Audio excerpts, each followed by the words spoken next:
بھائیو 13 سال تک آپ علیہ الصلوۃ والسلام نے جو تکلیفیں برداشت کی ہے، لال بجک کے چہروں، ہمارے RSS بجرنگ دل VHP کے بھائیوں، آپ اسلام کو کھول کر دیکھو، ایک ایک ورق کو الٹ کر دیکھو۔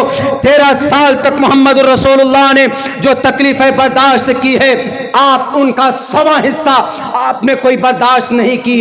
اس کے باوجود 1.5 ہفتہ پہلے ممبئی کی دھرتی پر ایک مزدور آدمی، 60 سال 65 سال عمر ہوگی ان کو پکڑ کر ان کے داڑھی کو مارا گیا، داڑھی کو پکڑ کر۔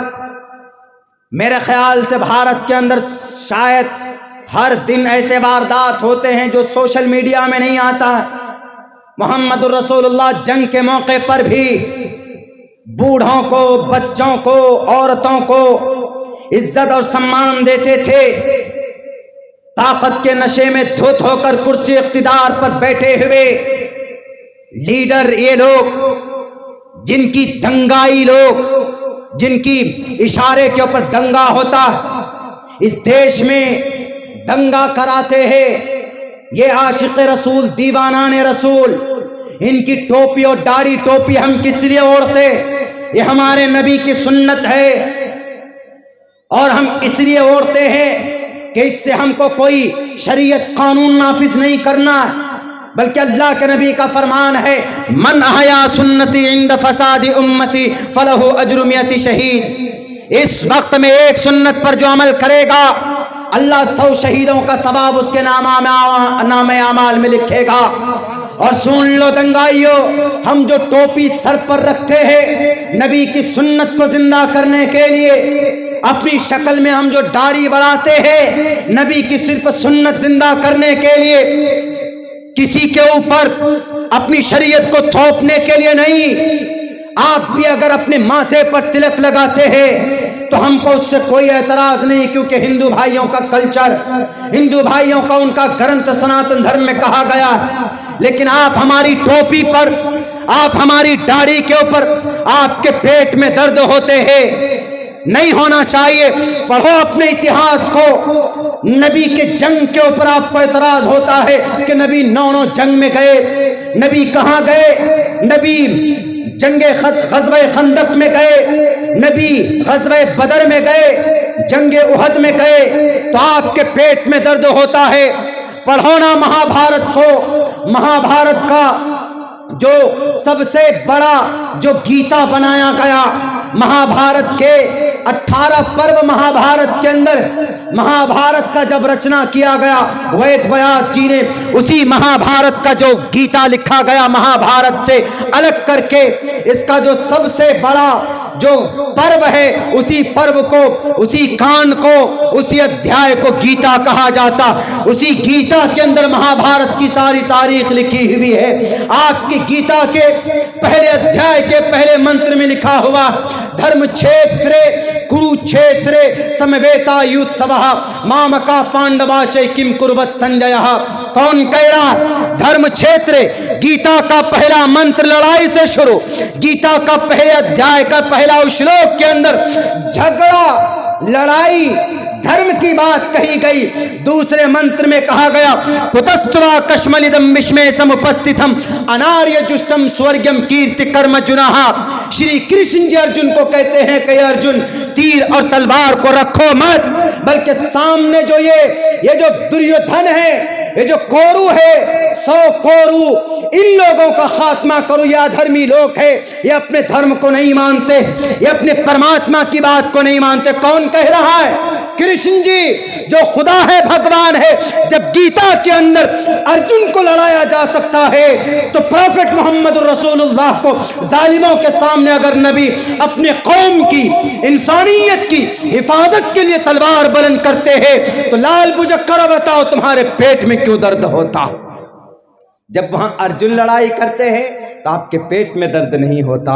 یہاں محمد رسول اللہ اگر جنگ بدر میں حصہ لیتے ہیں تو آپ کے پیٹ میں درد ہونا چاہیے؟ نہیں ہونا چاہیے۔ لیکن کیا بولیں گے؟ وہ کہتے ہیں نا، کبھی کبھی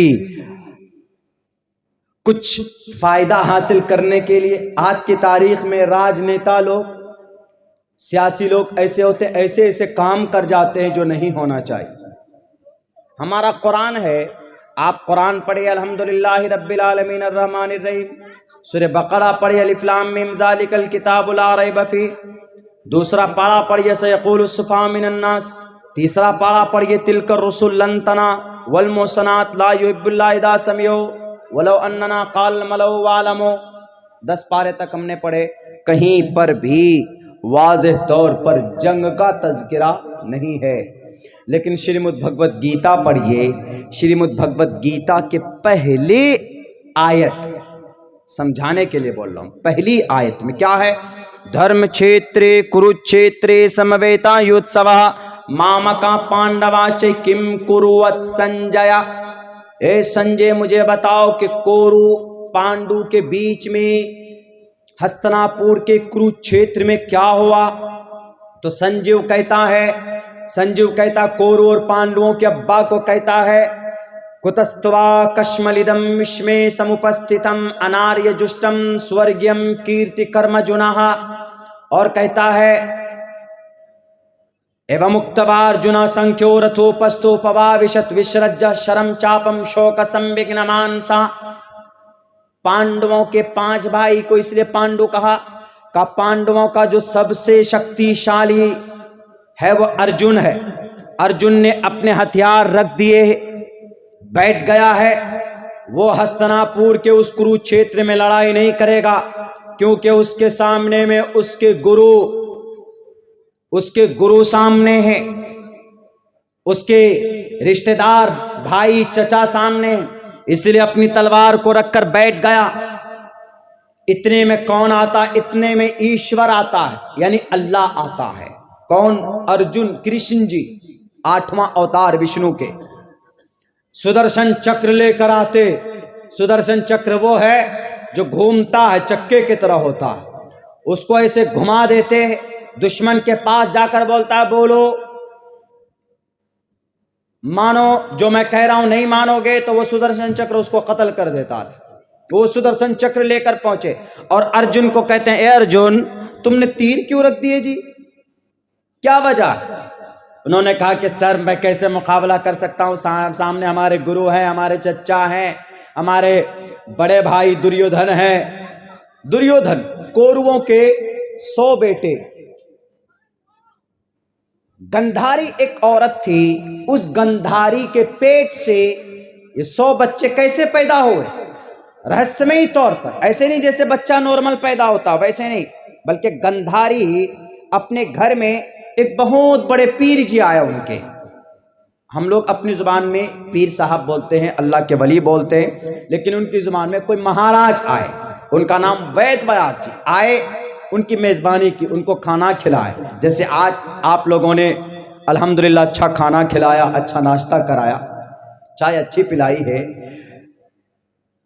ویسی تو خوش ہو گئے وید ویاس جی۔ تو گندھاری ایک عورت تھی جو کھانا بنا کر ان کو کھلا رہی تھی، تو گندھاری کو وردان دیا کہ گندھاری لو تم کو 100 بچے 100 لڑکے پیدا ہوں گے، تمہارے نہیں 100 بچے پیدا ہوں گے، لڑکے پتر پیدا ہوگا، 100 نہیں بلکہ 101۔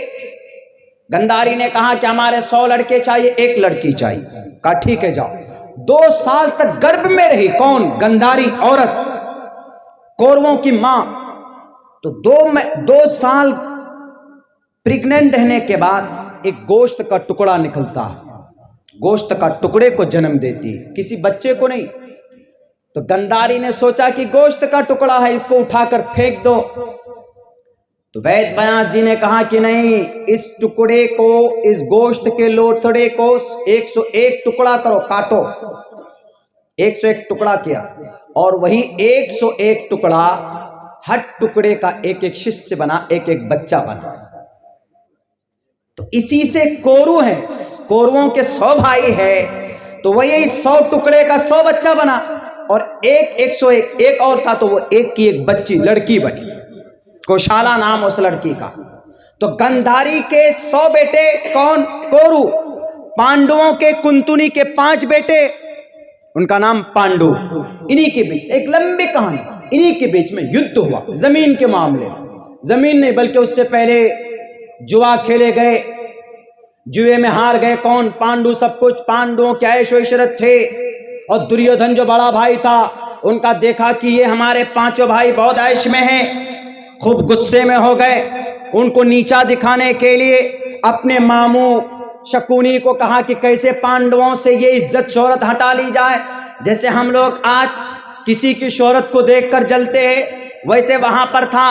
بہرکیف ایک تحقیق ہے، ایک لمبا اتہاس ہے، وقت نہیں بتانے کا۔ تو جھگڑا ہوا بیچ میں، یدھ آرمبھ ہوا، تو وہیں پر اسی یدھ میں شری ارجن کو کرشن جی کہتے ہیں کہ کورو غلط پر ہیں، باطل پر ہیں، پانڈو حق پر ہیں، تو حق پر ہو تو تم لڑو۔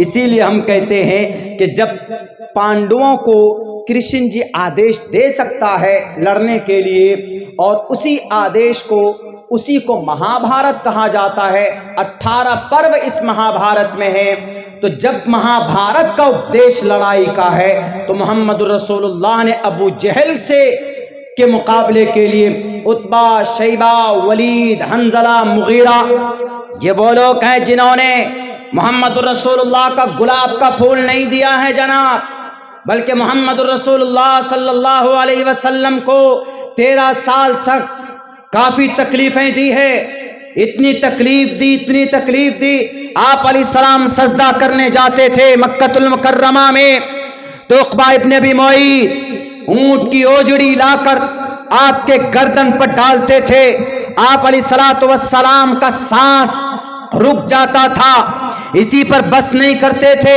بلکہ آپ سجدے میں جاتے تو ایسے کپڑا گلے میں ڈال کر اس طریقے سے موڑ کر گھسیٹتے تھے، کون؟ عقبہ، عتبہ، شیبہ، ولید، حنظلہ، مغیرہ، ابو جہل، ابو لہب۔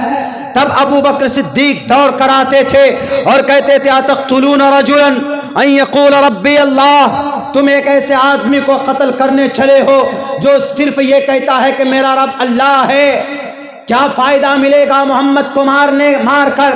میرے بھائیو 13 سال تک آپ علیہ السلام نے جو تکلیفیں برداشت کی ہے، لال بجک کر کے چہروں، ہمارے RSS بجرنگ دل VHP کے بھائیوں، آپ اسلام کو کھول کر دیکھو، ایک ایک ورق کو الٹ کر دیکھو، 13 سال تک محمد رسول اللہ نے جو تکلیفیں برداشت کی ہے، آپ ان کا 100واں حصہ آپ نے کوئی برداشت نہیں کی، اس کے باوجود بھی آپ نے کسی کو مارنے کا حکم نہیں لگایا، آپ نے کسی پر تلوار چلانے کا آرڈر نہیں دیا، بلکہ عقبہ، شیبہ ابی طالب میں نبی پاک علیہ السلام کا 3 سال تک کا بائیکاٹ کیا گیا تھا، کھانے پینے کے سب کچھ ختم ہو گئے تھے، بچے بھوک سے تڑپ تڑپ کر دم توڑنے پر مجبور ہوئے، ماں چیخ چیخ کر مرنے پر مجبور ہو گئی، صحابی کے پاس روٹی نہیں، چاول نہیں، آٹا نہیں، درخت کے پتے چبا چبا کر 3 سال تک کی اپنی زندگی گزاری ہے،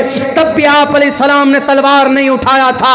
میرے بھائیو، حضرت زبیر کی آنکھیں نکال دی گئی تھی، مشرکین مکہ، کفار مکہ نے اتنا ظلم کیا تھا، تب بھی آپ علیہ السلام نے کسی کے اوپر تلوار اٹھائی، آپ نے کسی سے لڑنے کا آرڈر دیا نہیں دیا، تب بھی آپ ہر کسی کو معاف کرتے رہے، آپ جاتے تھے راستے میں کانٹے بچھایا جاتا تھا، اوپر سے پتھر کا چٹان آپ کے اوپر کوڑا کر کر ڈالا جاتا تھا، آپ علیہ السلام نے کسی کو بھی اپنے دل سے، کسی کو بھی اپنے من سے بددعا نہیں کی، آپ علیہ السلام صرف یہ کہتے تھے اللہم اہدی قومی فإنہم لا يعلمون، اے اللہ میری اس قوم کو تو ہدایت دے، میں یہ قوم مجھے نہیں جانتی ہے۔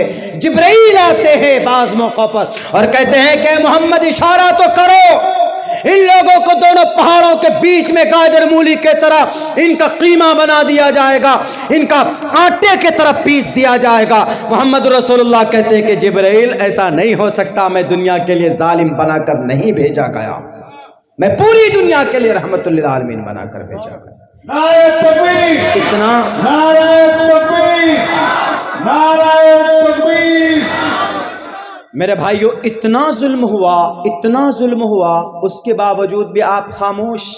محمد رسول اللہ ہے کوئی مائے کا لال؟ 10,000 جوانوں کی طاقت، اگر آج آپ کو راستے پر کوئی آپ کہیں بیٹھے آ کر کے ایک تھپڑ مار دے تو پتہ آپ اس کا سر پھوڑ دیں گے. مجھے کیوں مارا؟ ایک دم پتہ نہیں کیا کر دیں گے آپ. لیکن وہ تو ظرف تھا محمد رسول اللہ کا، اتنی سہن شکتی آپ علیہ السلام کے اندر تھی کہ آپ علیہ الصلوۃ والسلام فوراً ڈی ایکٹ نہیں کرتے تھے، بدلہ نہیں لیتے تھے، آپ معاف کرتے تھے، معاف. اسی لیے کہا گیا نبی پاک علیہ الصلوۃ والسلام کے بارے میں، یوں ہی نہیں کہا گیا، یوں ہی پوری دنیا میں آپ کا نام نہیں، فارقلیت میں ترا ادب دھانی ورون سورتانی واللہ زنجمین دیور دنون مدینہ. یہ سریانی زبان میں ہے، سنسکرت زبان میں ہے، تبرانی زبان میں ہے. دنیا کے ہر گرنتھ میں محمد رسول اللہ صلی اللہ علیہ وسلم کا پاک ترین تذکرہ موجود. یوں ہی نام نہیں ہے محمد کا رحمت للعالمین. یوں ہی لوگ اندر اندر محمد کے تسبیح نہیں پڑھتے، اوپر سے ظاہری دشمنی، اندر اندر سے کہتے ہیں کہ اس سے مہان ویکتی آج تک دنیا میں پیدا نراشنس مہا پریہ مسیح.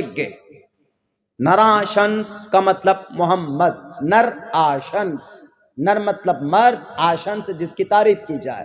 نر آشنس، نراشنس جس کی تعریف کی گئی. اور نراشنس کو اردو میں ٹرانسلیٹ کریں گے عربی میں تو کیا بنے گا؟ محمد. حمد یحمد تحمیدا، الفاعل منہ محمد، محمد المفعول منہ محمد. محمد کا مطلب جس کی بہت زیادہ تعریف کی گئی. نر آشنس کا بھی وہی مطلب سنسکرت زبان میں ہے، لیکن جو ایگزیکٹ معنی نراشنس کا ہے وہی مطلب محمد کا ہے. تو کیا کہا؟ نراشنس مہا پریہ، مہا بہت بڑا، پریہ بہت زیادہ پریہ، مہا پریہ مسیح کے پوری دنیا، in the whole world, the all world, all person and love to the Muhammad صلی اللہ علیہ وسلم. سنسکرت زبان نراشنس مہا پریہ مسیح کے. یوں ہی نہیں کہا، چھوٹی چھوٹی باتوں میں لڑنے والے نہیں تھے، اپنے جانی دشمن کو معاف کر دیتے تھے. تو ہمارے نبی کی تو وہ پہچان ہے، وہ شخصیت ہے، وہ ذات ہے، وہ محسن انسانیت، دشمنوں کو بھی اپنے سینے سے لگانے والے. آج ہم لوگ جو لٹ رہے ہیں، پٹ رہے ہیں، پریشان ہو رہے ہیں، اس کی وجہ یہی ہے کہ ہم محمد رسول اللہ سے اپنا رشتہ ہم لوگوں نے ایک دم ڈسکنیکٹ کر لیا ہے. رول ماڈل کسی اور کو مانتے، کسی اور کے میتھڈ پر، طریقے پر اپنی زندگی کو ڈال کر چلنے کی کوشش کرتے. اگر آپ یقیناً محمدی بن کر رہو، آپ کی زندگی کے اندر سنت ہو، محمد رسول اللہ کے سنت سے آپ کو محبت ہو، تو آپ 100 لوگوں کے بیچ میں بھی آپ کو دکھنا چاہیے. اگر آپ پہچانے جاتے ہو کہ یقیناً آپ محمد ہو، ایک عاشق رسول ہو، محمد رسول اللہ کے دیوانے ہو، اپنے شریعت کے علمبردار ہو، آپ کو گرو ہونا چاہیے، دکھنا چاہیے، تو آپ ذلیل اور رسوا نہیں ہو سکتے. 390 لوگوں کے بیچ میں تنہا مولانا ابوالکلام آزاد رحمت اللہ علیہ کھڑے تھے. وہ سر پہ پگڑی اور ٹوپی باندھ کر اس بھارت کی یہ تاریخ الگ ہی نظر آتے تھے مولانا ابوالکلام آزاد. کیوں؟ انہوں نے سنت کو اپنایا تھا، محمد رسول اللہ کی جیونی سے دل سے محبت کی تھی، اس کو زندہ کیا تھا، اسی لیے دشمنوں کے بیچ میں بھی پہچانے جاتے تھے. اور آج ہم نہیں پہچانے جاتے دشمنوں کے بیچ میں، کیا دنیا کے بیچ میں ہم گم ہو جاتے، پہچانے نہیں جاتے کہ ہماری کیا شناخت ہے، ہماری کیا پہچان، ہمارے عادت و اخلاق کیا ہونے چاہیے، ہمارا کردار و کیریکٹر کیا ہونا چاہیے. ہم صرف محمد الرسول اللہ سے زبانی دعویٰ کرتے ہیں کہ ہم محمد رسول اللہ سے محبت کرتے ہیں، ہم محمد رسول اللہ کے امتی ہیں. زبانی دعوے کے ساتھ ساتھ عمل کے میدان میں بھی ہمیں آگے بڑھنا چاہیے، ہمیں قدم بڑھانا چاہیے. ہم دوسروں سے بات کرتے ہیں تو گالیاں دے کر بات کرتے، دوسروں سے بات کرتے ہیں تو سلیقہ اور ترتیب اور تہذیب نظر نہیں آتی۔ حالانکہ آپ غیروں سے بات کریں، پڑوسیوں سے بات کریں، اپنے برادران وطن سے بات کریں تو خندہ پیشانی کے ساتھ طریقہ یہی ہے کہ محمد الرسول اللہ صلی اللہ علیہ وسلم خندہ پیشانی مسکرا کر بات کیا کرتے تھے۔ آپ کے باتوں کے طریقے سے، آپ کے باتوں کے انداز سے دشمن بھی آپ کے دوست بن جایا کرتے تھے۔ یہ طریقہ محمد رسول اللہ صلی اللہ علیہ وسلم کا تھا۔ آج ہم بات کرتے تو گالیاں بکتے۔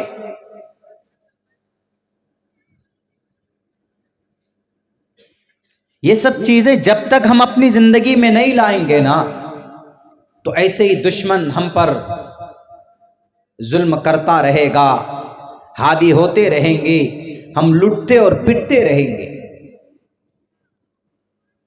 لوگ بدنام کرتے ہیں نا کہ محمد رسول اللہ نے تو ڈرا کر جی اسلام کو پھیلایا، نہیں۔ یاد کرو اس تاریخ کو۔ میں دنیا کے تمام دھرم کے گرنتھوں کو میں پڑھتا ہوں، پڑھا ہوں، جانتا ہوں، آپ بھی جانیں گے، آپ میں سے جن لوگوں نے مطالعہ کیا ہے، پڑھا ہے۔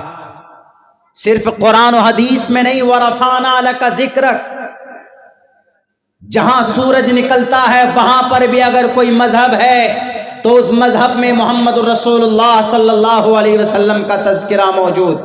جہاں سورج غروب ہوتا ہے وہاں پر بھی اگر کوئی تنظیم، کوئی کمیونٹی یا کوئی انسان رہتا ہے تو اس کے دل و دماغ میں بھی محمد الرسول اللہ کا پیغام اللہ تبارک و تعالیٰ نے ان تک پہنچایا ہے۔ اتر سے لے کر دکھن تک، پورب سے لے کر پچھم تک، دنیا کے کسی بھی کونے میں جاؤ محمد رسول اللہ کا ذکر ملے گا آپ کو۔ کسی بھی دھرم کے اندر چلے جائیے، محمد رسول اللہ صلی اللہ علیہ وسلم کو آخری نبی ماننے اور آخری نبی ہونے کا پرمان موجود ہے۔ ان کی یہاں تک کہ ان کی پیروی کی بات کہی گئی ہے۔ بھشنڈکاک کا ترجمہ کرتے ہوئے وید ویاس جی نے اپنی کتاب میں بھی یہ بات کہی، یہاں نہ پکش باتیں کچھ راکھوں، وید پران سنت مت بھاکو، تب لک جو سندرم چاہے کوئی، بنا محمد پار نہ کوئی۔ وہ کہتا ہے کہ میں نہ وید کی بات کروں گا نہ پران کی بات کروں گا۔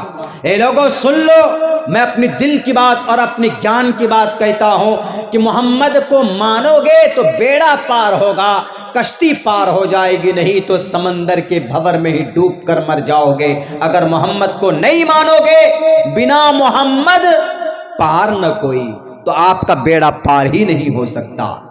آپ موت سے جب جیت سکتے ہیں جب آپ محمد کے غلام بن جائے، ان کے دیوانے بن جائے، ان پر اعتماد اور وشواس ٹوٹ کر ہو آپ کا، تب جا کر آپ کامیاب ہو گئے۔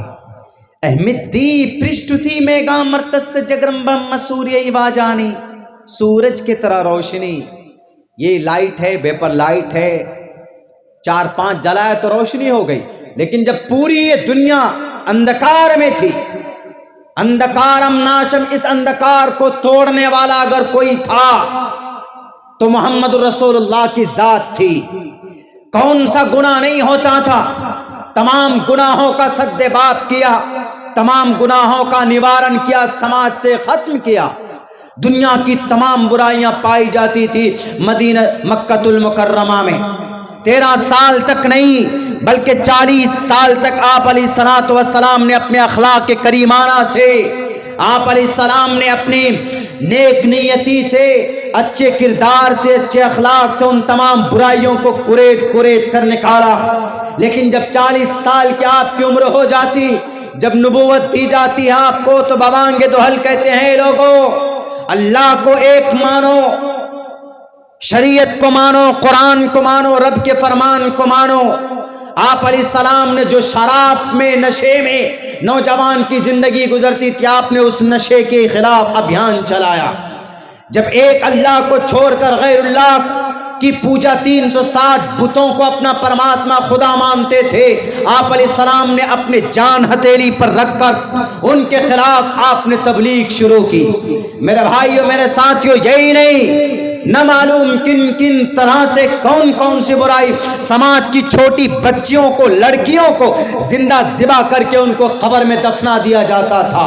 آپ علیہ السلام نے محنت کر کے ان بچوں اس غلط پرتھا کو، سماج کے اس غلط سسٹم سے سماج کو نکالا اور ان برائیوں سے لوگوں کو پاک اور صاف کیا۔ دنیا کے اندر، کائنات کے اندر کسی نے اتنی محنت نہیں کی ہے اپنے سماج کو، اپنے ایک ایک امتی کو جنت میں لے جانے کے لیے۔ اگر ایک یہودی کی موت ہو جاتی تھی تو میرے نبی روتے تھے، تڑپتے تھے کہ آج ایک مشرک، ایک کافر کفر کی حالت میں مر کر جہنم جا رہا ہے۔ آپ تڑپتے تھے۔ اے کوئی مائے کا لال اتنا درد رکھنے والا کہ جو ایک یہودی کے مرنے پر تڑپ رہا ہو، رو رہا ہو، کوئی نہیں ہے، بلکہ آپ کے اوپر پتھر برسایا جاتا تھا تو آپ علیہ الصلوۃ والسلام ان کو بھی معاف کر دیتے تھے کہ جاؤ، لا تثریب علیکم اليوم اذهبوا وانتم الطلقاء۔ میں ظالم نہیں ہوں، میں تمہارا نبی ہوں اور رحمت بن کر بھیجا گیا ہوں، میں ظالم بن کر نہیں آیا ہوں۔ میری اتباع کر لو، اللہ کو ایک مان لو، اللہ تبارک و تعالیٰ تمہارے نسلوں کو سدھار دے گا۔ اللہم اہدی قومی فإنہم لا یعلمون۔ جن جن لوگوں نے دشمنی کی تھی آپ علیہ الصلوۃ والسلام نے ان لوگوں کو بھی معاف کر دیا اور کہا کہ جاؤ، میں تمہیں معاف کرتا ہوں، میں کسی سے بھی بدلہ نہیں لوں گا۔ اس ذات کا، اس ہستی کا نام محمد الرسول اللہ، جس کو قرآن نے کہا وما ارسلناک الا رحمۃ للعالمین۔ ایک موقع پر یاد ہوگا آپ کو کہ فتح مکہ کے موقع پر جب محمد رسول اللہ پہنچتے کہاں، ایک لمبی تاریخ ہے سیرت کی کتابوں میں، تو سارے صحابہ تلوار ہاتھ میں لے کر، حضرت سعد بن عبادہ رضی اللہ تعالیٰ عنہ، حضرت بلال حبشی وغیرہ وغیرہ، کیوں؟ آج 10,000 کی طاقت تھی۔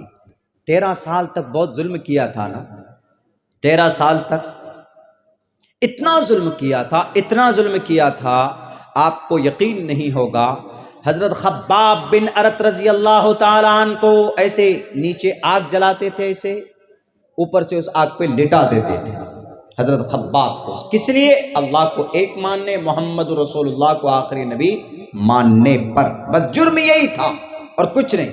خباب کو لٹاتے اور جب آگ لگتی تو وہ چربی جو پگھلتی تھی، اس چربی کے پگھلنے کی وجہ سے آگ بجھ جاتی تھی۔ حضرت خباب کا یہ پوری پیٹھ، یہ پوری ریڑھ کی ہڈی پیٹھ، صرف ہڈی تھی بچی بھی، بس جلی ہوئی ہڈی، کالی ہڈی۔ ایک موقع پر عمر فاروق کے پاس آئے حضرت خباب بن ارت نے کہا، حضرت عمر فاروق رضی اللہ تعالیٰ عنہ نے کہا کہ خباب یہ بتاؤ اس کرسی پر بیٹھنے کا حق کس کو ہے زیادہ؟ تو حضرت خباب نے کہا کہ امیر المؤمنین عمر فاروق آپ زیادہ بہتر جانتے ہیں۔ تو حضرت عمر فاروق نے کہا کہ اس کرسی پر بیٹھنے کا حق آج کی تاریخ میں سب سے زیادہ اس کو ہے جو اسلام کی تبلیغ کے لیے سب سے زیادہ جس نے تکلیفیں برداشت کی ہو۔ انہوں نے کہا کون؟ کہا کہ بلال حبشی، سب سے زیادہ تکلیف انہی کو ہوئی۔ تو حضرت خباب نے کہا کہ عمر فاروق یو ڈونٹ نو، آپ کو معلوم نہیں ہے، بلال حبشی کو سب سے زیادہ اذیت نہیں دی گئی اسلام کی تبلیغ کے لیے، اسلام کی بلندی کے لیے، بلکہ بلال حبشی کو پتھر رکھا جاتا تھا نیچے تپتی ہوئی زمین پر، جب گرم ہوا چلتی، جب دھوپ تیز ہوتی ہے، مئی جون کے مہینے میں آپ اس سڑک پر نہیں چل سکتے پیدل پاؤں، لیکن اسی طرح کے سڑکوں پر جب ریتیلی زمین ہوتی، بالو ریت جہاں ہوتا ہے، آپ دیکھیں گے کہ وہ تپ جاتا ہے، گرم ہوتا ہے، آپ 2 سیکنڈ اپنے ننگے پاؤں کو نہیں رکھ سکتے۔ جب فل دوپہر میں جب وہ ریت تیزی، دھوپ کی تیزی سے، تمازت سے جب وہ گرم لال ہو جاتا تھا تو اس کے اوپر بلال حبشی کو ایک غلام تھے، محمد الرسول اللہ کو آخری نبی ماننے، اللہ کو ایک ماننے کے جرم میں ان کو ان کے اوپر لٹایا جاتا تھا۔ لٹا کر دونوں پیر، دونوں ہاتھوں کو دبا کر اوپر سے بھاری پتھر لا کر ان کے سینے پر کمر پر رکھا جاتا تھا کہ یہ ہل نہ پائے، اتنا ظلم دیا جاتا تھا۔ لیکن حضرت ابو بکر صدیق نے دیکھا تو حضرت ابو بکر صدیق نے کہا کہ اس کا مالک کون؟ کہا فلاں فلاں آدمی۔ کہا کہ اس غلام کو میں خریدنا چاہتا ہوں۔ کہا کہ خرید لو۔ تو حضرت ابو بکر صدیق رضی اللہ تعالیٰ عنہ نے بلال حبشی کو خرید کر آزاد کیا، لیکن خباب بن ارت کو انگاروں پر لٹا کر، اوپر سے لٹایا جاتا تھا، انگاروں کو جلا کر، آگ سلگا کر، لٹا کر، پیٹھ سے چربی پگھل کر، گوشت کے ٹکڑے گر کر آگ بجھ جاتی تھی، لیکن ان کو کوئی خریدنے والا نہیں تھا۔ وہ درد سے تڑپتے تھے، بے ہوش ہو جاتے تھے، چھوڑ دیا کرتے تھے۔ لوگ ان کو کوئی آزاد کرنے والا ابو بکر صدیق نہیں آئے یا عمر فاروق عثمان ذی النورین کوئی نہیں آئے۔ حضرت خباب نے کہا کہ عمر فاروق آپ کو یاد نہیں ہے بلال حبشی کو اذیت دی جاتی تھی لیکن ان کو آزاد کرنے والا ابو بکر صدیق تھا۔ میں تو اتنا غریب کمزور، میں تو اتنا لاغر کمزور صحابی تھا، میرے پاس پیسے نہیں تھے، میرے پاس ابو بکر صدیق بھی نہیں پہنچے مجھے آزاد کرنے کے لیے۔ میں سب سے زیادہ حق رکھتا ہوں اس کرسی پر بیٹھنے کا، اس لیے کہ اگر آپ کو یقین نہ ہو کہ مجھے زیادہ تکلیف دی گئی ہے تو میں کپڑے کو اٹھاتا ہوں، میرے پیٹھ کو دیکھ لیں آپ کو ثبوت ملے گا، آپ کو پرمان ملے گا کہ سب سے زیادہ اذیت مجھے دی گئی ہے۔ حضرت عمر فاروق جب پیٹھ سے کپڑا اٹھاتے ہیں تو حضرت عمر فاروق کی چیخ نکل جاتی ہے، اس لیے کہ پیٹھ پر صرف ہڈی نظر آ رہی تھی، گوشت نام کی کوئی چیز نہیں تھی۔ یہ مر مٹنے والے کن پر تھے؟ محمد الرسول اللہ کی ذات اقدس پر۔ ایسی نبی، ایسے نبی اور ایسی رحمت للعالمین جیسی صفت صحابہ کرام مرنے مٹنے والے محمد رسول اللہ پر۔ میرے محترم بزرگوں اور دوستو، جب کوئی نبی سے اتنی محبت کرتا کہ اپنی جان کو قربان کر دے، جب نبی سے کوئی نبی کا اتنا بڑا دیوانہ ہوتا ہے تو انہی لوگوں کے لیے اللہ کہتا ہے اولئک هم المفلحون، یہ کامیاب ہونے والے ہیں، اولئک هم الصادقون، یہ سچے لوگ ہیں۔ قرآن میں قیامت تک کے لیے تذکرہ اللہ تبارک و تعالیٰ نے کر دیا۔ اگر آج بھی آپ نبی سے اتنی محبت کریں، اگر آج بھی آپ نبی کے سنت سے اتنی محبت کریں تو خدا کی قسم آپ کو بھی یہ پیغام اور یہ سرٹیفکیٹ دیا جا سکتا ہے۔ جتنی محبت صحابہ نے کی اتنی محبت ہم کریں تو یہ لال بجکر لوگ یہ کرسی اقتدار پر بیٹھ کر شراب کے نشے میں دھت ہو کر ہماری ڈاڑیوں کو جو چھوتے ہیں ان کے ہاتھ کاٹ دیے جائیں گے اللہ کے طرف سے، اگر ہم نبی سے اتنی محبت کریں تبھی، ورنہ صرف نام لینے سے کام نہیں چلے گا۔ ہم اگر یقیناً دل سے محبت کرتے ہیں تو اللہ کی طرف سے مدد آج بھی شامل حال ہو سکتی ہے انشاءاللہ۔